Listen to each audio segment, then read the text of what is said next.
right, I'm gonna start with my second axle.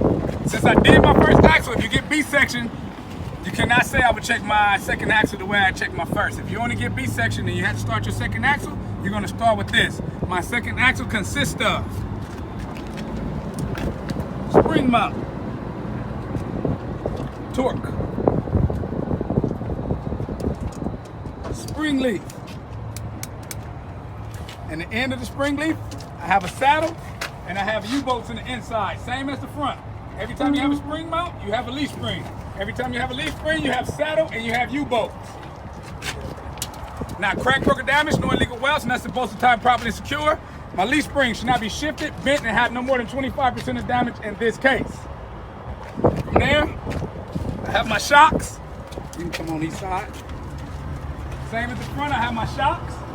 Now, crack, broke, or damage, no illegal welds, all nuts are supposed to tie properly and secure. The seal around the inside is not cut or torn to prevent any leaks.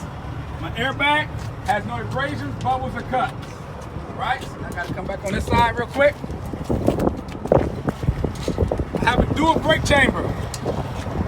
All right, which means my push rod is adjusted to 2 inches. My slack adjuster, when pulled by hand at a 90-degree angle. My push rod when I travel more than 2 inches with the brakes released. If I need them adjusted, I have a mechanic do so.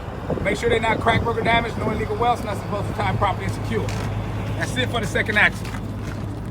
That's only if you didn't do the first. If they want the differences between the first and the second axle, it's just a torque, an airbag, and a dual brake chamber.